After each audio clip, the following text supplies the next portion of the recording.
Hello dear students, I am a computer teacher from Golden Public School and this is your computer class. So as you know we are discussing about cyber threats and security and this is second part. In first part we discuss about different type of cyber attacks. So today in this video we will discuss some more types of cyber crimes or cyber attacks.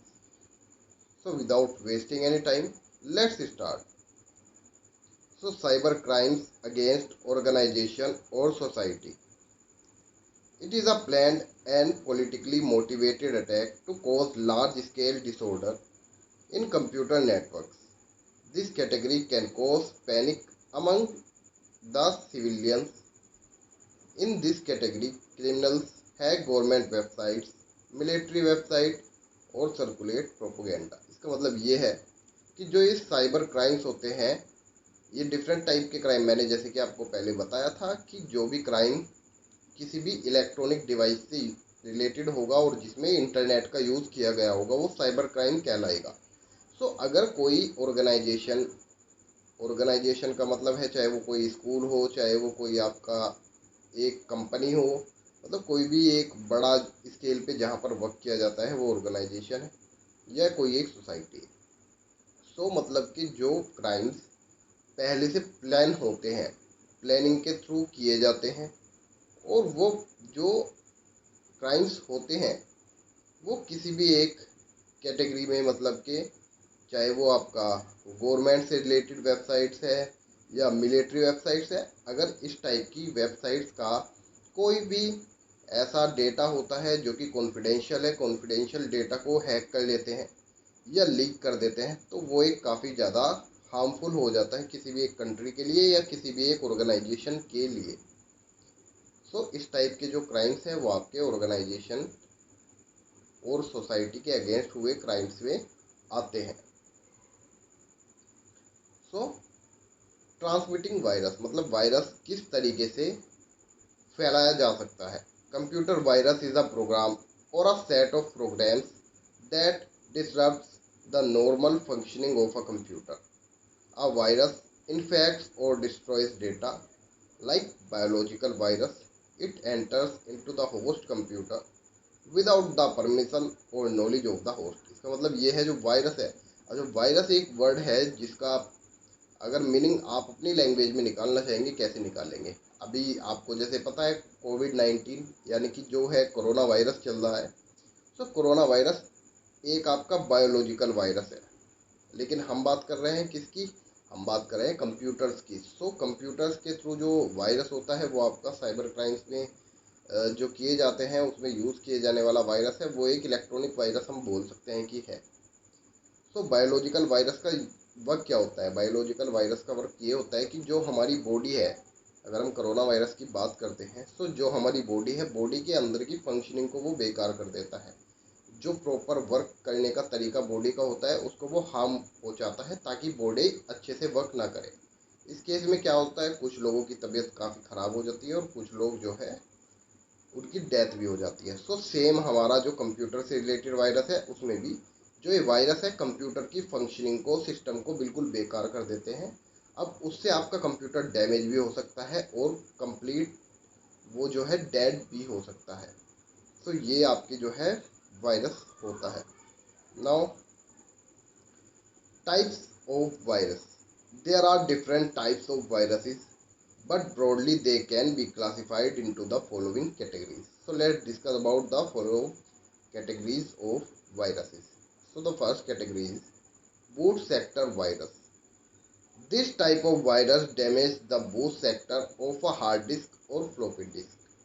अब ये कह रहे हैं कि ये जो virus है boot sector virus, ये किसी भी हार्ड डिस्क या फ्लोपी डिस्क के बूट सेक्टर को डैमेज कर देता है। अब ये बूट सेक्टर होता क्या है, जो भी हमारी कोई सीडी होती है या कोई फ्लोपी डिस्क, अगर हम बात करें हार्ड डिस्क की बात करें, सो फॉर एग्जांपल आपकी एक हार्ड डिस्क है। सो हार्ड डिस्क के अंदर काफ़ी छोटे छोटे पार्ट्स में डेटा स्टोर होता है। छोटे छोटे पार्ट्स में, एक पार्ट्स में कहीं बिट और बाइट डेटा स्टोर होता है, तो ऐसे करके आपका कंप्लीट डेटा जो है स्टोर किया जाता है। सो ये क्या करता है, ये एक कंप्लीट पार्ट को, किसी भी एक पार्ट को डैमेज कर देगा। सो उससे क्या होगा, डेटा आपका प्रॉपरली वर्क नहीं करेगा। तो आप देख सकते हैं अ डिस्क और hard drive comprises smaller section known as sectors। तो जो मैंने अभी आपको बताया, जो छोटे छोटे पार्ट्स होते हैं उनको हम सेक्टर बोलते हैं। The first sector is called the boot sector. जो सबसे पहला सेक्टर होता है बूट सेक्टर होता है। मतलब कि आप अगर किसी भी इलेक्ट्रॉनिक डिवाइस को कभी यूज़ करते हैं तो यूज़ करने के लिए उसको सबसे पहले हमें स्टार्ट करना होता है। और जब भी हम किसी इलेक्ट्रॉनिक डिवाइस को स्टार्ट करते हैं उस पर्टिकुलर टाइम को बूट बोलते हैं, बूटिंग टाइम बोलते हैं। तो मतलब कि कुछ ऐसे सेक्टर्स होते हैं जो कि हमारे कंप्यूटर्स को बूट करने के या स्टार्ट करने के लिए काम आते हैं। सो उनको ये जो वायरस है इन्फेक्ट कर देता है ताकि वो बूट ही ना हो सके या वर्क ही ना कर सके। So it holds the master boot record which is responsible for reading and loading system. Boot sector virus becomes active at the time of booting the machine and destroy the data in hard disk। मतलब कि जिस time पे हम अपनी machine को, machine से यहाँ पे मतलब है कंप्यूटर को, जब हम बूट करते हैं, ऑन करते हैं, तो बूटिंग के टाइम पे जो डेटा होता है हार्ड डिस्क का उसको वो डिस्ट्रॉय कर देता है। सो हमारा जो भी कोई इतना भी ज़्यादा इम्पोर्टेंट डेटा है उसको ये जो है डिस्ट्रॉय कर देता है। बूट सेक्टर जो वायरस होता है ये बूटिंग के टाइम पे वर्क करता है। जितने भी मैं यहाँ पे वायरस बताने वाला हूँ, वायरस इसके वर्क सबका लगभग सेम होता है लेकिन वर्क करने का तरीका अलग होता है। सो बूट सेक्टर वायरस का अगर हम बात करें, ये बूटिंग के टाइम पे जो है हम पहुँचाता है। Now the next one is program file virus. This virus infects the executable file or programs such as those with extension like .com, .exe, .ovl, .drs, .sys, etc. These programs get loaded in the memory during the execution.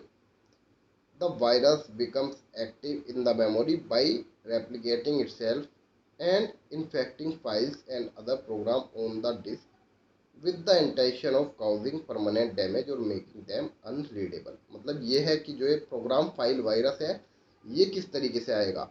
इसके आने के लिए इसको कुछ इस type के extension की ज़रूरत होती है। तो मतलब कोई भी जो एग्जीक्यूटेबल फाइल होती है जिसको हम एग्जीक्यूट कर सकते हैं उस तरीके की फाइल के थ्रू ये वायरस आता है। और ये करता क्या है, ये भी हमारी जो है मेमोरी को डैमेज करता है। लेकिन ये कब डैमेज करता है, at the time of execution, जिस टाइम पे वो फाइल रन कर रही होती है, एग्जीक्यूट कर रही होती है। सो एग्जीक्यूशन टाइम पे इन्फेक्ट करता है प्रोग्राम फाइल वायरस। सो ये जो वायरस है इसका जो वर्क करने का तरीका क्या है कि ये परमानेंटली डैमेज कर देता है और मेक देम अनरीडेबल। मतलब जो भी फाइल्स होगी वो परमानेंटली डैमेज हो जाएगी, उसको आप दोबारा से कभी यूज़ कर ही नहीं पाएंगे। Now the next one is multi पैटेड virus. A multi-pet virus is a hybrid of boot sector and program file virus। मतलब कि ये एक हम कॉम्बिनेशन बोल सकते हैं कि प्रोग्राम फाइल वायरस और बूट सेक्टर वाइज का एक कॉम्बिनेशन है। That spreads in multiple ways, जो कि डिफरेंट तरीके से फैल सकता है, अलग अलग डिफरेंट तरीके में किसी भी कंप्यूटर को इन्फेक्ट कर सकता है। The virus gets entry into the computer system through some infected media and then resides inside the computer memory. After that, this virus moves into the hard drive, infect the boot sector and start spreading in the system by infecting the executable file। मतलब कि ये virus जो है किसी भी एक media के through आपके कंप्यूटर पे इन्फेक्ट करेगा या एंटर करेगा। मतलब आपने कोई सॉन्ग डाउनलोड किया तो उसके साथ ये वायरस आ सकता है। फॉर एग्ज़ाम्पल, ये मैं एक एग्जाम्पल के लिए बता रहा हूँ आपको। मतलब कोई भी अगर आप मीडिया अपने कंप्यूटर में डालते हैं, चाहे आपने वो पेन ड्राइव से डाला हो, चाहे अपने इंटरनेट के थ्रू डाउनलोड किया हो, या किसी भी तरीके की कोई भी वो मीडिया हो सकता है, चाहे वो सॉन्ग है या आपकी कोई फाइल्स है या कोई भी आपकी डेटा है, वो कोई भी डेटा हो सकता है। सो अगर आपने कोई एक इन्फेक्टेड डेटा अपने कंप्यूटर में डाला है तो ये क्या करेगा, उसके थ्रू आपके कंप्यूटर में आ जाएगा और बाद में आपके कंप्यूटर की फंक्शनिंग को सबको बेकार कर देगा। उसमें बूट सेक्टर को भी ये बेकार कर देगा और एग्जीक्यूशन टाइम पर भी ये जो है अदर फाइल्स को भी इन्फेक्ट करेगा, because it is a combination of boot sector and program file virus. Now the next one is polymorphic virus। As the name suggest, जैसे कि आप देख सकते हैं इसका जो नेम है, अगर हम उसको टू पार्ट्स में डिवाइड करें, फर्स्ट वन इज पोली। पोली का मतलब होता है मैनी, यानी कि काफ़ी सारे।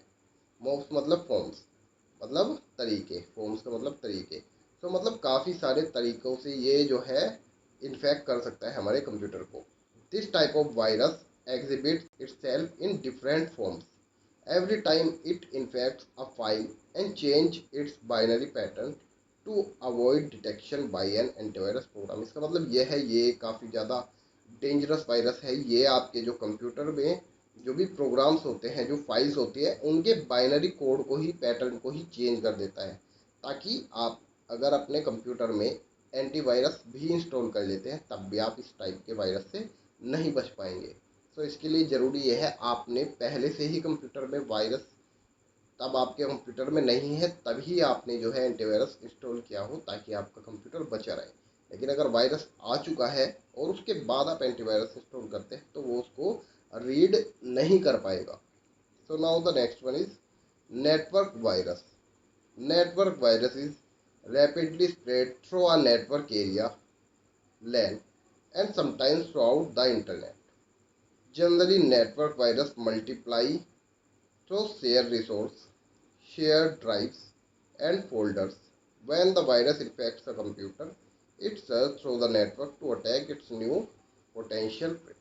When the virus finishes infecting that computer, it moves to the next and then cycle repeat itself। इसका मतलब ये है, ये किसी भी एक नेटवर्क के थ्रू होता है। नेटवर्क आपका इंटरनेट, नेटवर्क का सबसे बड़ा एग्जांपल इंटरनेट होता है।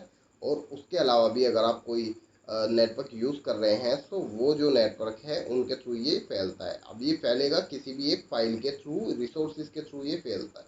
मतलब फॉर एग्जांपल, मेरे पास कोई मेल था और मैंने आपको एक मेल किया है और वो इन्फेक्टेड है। जो मैंने, मेरा कंप्यूटर इन्फेक्टेड था नेटवर्क वायरस से, और मैंने अपने कंप्यूटर से आपको एक मेल सेंड किया। अब आपने अपने कंप्यूटर में उस मेल को रिसीव किया और जो भी वो फाइल मैंने सेंड की उसको डाउनलोड किया। सो अब नेटवर्क के थ्रू कंप्यूटर से, मेरे कंप्यूटर से वायरस आपके कंप्यूटर में भी पहुंच जाएगा ऐसे। सो ये वायरस भी फाइल्स को इन्फेक्ट कर देता है और इस टाइप से ये अदर अलग अलग कंप्यूटर्स में फैलता रहता है। मतलब कि एक से दूसरे में, दूसरे से तीसरे में, कोई भी फाइल्स अगर आप शेयर करेंगे, अगर आपका कंप्यूटर एक बार इन्फेक्ट हो चुका है नेटवर्क वायरस से और आप जिसे भी फाइल सेंड करेंगे उसका भी कंप्यूटर इन्फेक्ट हो जाएगा और फिर वो पर्सन किसी अदर पर्सन को करेगा तो उसका भी कंप्यूटर इन्फेक्ट हो जाएगा। इस तरीके से ये वायरस जो है अपने आप को मल्टीप्लाई करता रहता है। Now the next is macro virus. अब मैक्रो वर्ड का मतलब होता है छोटा, मतलब काफ़ी ज़्यादा छोटा हम बोल सकते हैं। मैक्रो का मीनिंग यही होता है वैसे तो। सो अब macro virus is associated with the application software like Word, Excel, PowerPoint. When opening the infected document, macro virus gets loaded into the main memory and destroys the data stored in the hard disk. These viruses cause a sequence of actions that get performed automatically when the application starts. Once a macro virus gets active onto your computer, every document you produce will become infected। इसका मतलब ये है, macro virus किस तरीके की file के through आपके computer में एंटर करेगा। जैसे कि मैंने आपको पहले ही बताया है कि काम करने का तरीका सबका अलग होता है, काम सेम होता है। तो मैक्रो वायरस, जैसे कि आप देख सकते हैं यहाँ पे, वर्ड, एक्सेल, पावर पॉइंट, इस टाइप की फाइल्स के थ्रू आता है। हर एक वायरस का एंटर करने का तरीका बिल्कुल अलग हो सकता है, लेकिन काम सेम इनका होता है कि किसी भी कंप्यूटर को इन्फेक्ट करना। तो ये इस टाइप की फाइल के थ्रू आपके कंप्यूटर में आएगा और सेम ऐसे ही आपके डेटा को या हार्ड डिस्क को ये हार्म पहुँचाते हैं। तो ये आपके कुछ टाइप के जो वायरस थे जिनके बारे में मैंने आपसे डिस्कस किया है। अब मेन जो हमारा पॉइंट है वो ये है, वायरस बहुत ज़्यादा हार्मफुल होते हैं फॉर आवर कंप्यूटर सिस्टम। अभी आप लोग सोच रहे होंगे कि वायरस अगर आपके कंप्यूटर में आ भी गया तो क्या हो जाएगा, लेकिन हम यहाँ पे किसी एक पर्टिकुलर पर्सन के बारे में नहीं बात कर रहे हैं। We are discussing about an organisation. तो हम एक ऑर्गेनाइजेशन या बड़ी कंपनी के या किसी कंट्री की अगर मिलिट्री है या स्पेस एजेंसी है, उसके रिलेटेड हम बात कर रहे हैं कि बड़े स्केल पे अगर ये वायरस किसी ऐसे ऑर्गेनाइजेशन को इन्फेक्ट कर दे, सो उनका जो प्राइवेट डेटा है वो लीक हो सकता है, या ऐसा हो सकता है कि उनका जो डाटा है उसको ये हार्म पहुंचा सकता है। सो उनको काफ़ी नुकसान इससे हो सकता है। ठीक है। सो इससे बचने के लिए यही आपके कुछ प्रिवेंशंस होते हैं, जैसे कि एंटीवायरस वगैरह का हम यूज़ कर सकते हैं, और काफ़ी सारे प्रिवेंशंस हम लोग कर सकते हैं इससे बचने के लिए। सो these were some most common types of viruses which can impact your computer system. So I hope students it is clear now. So that is it for today students. Stay healthy, stay safe, and thank you so much.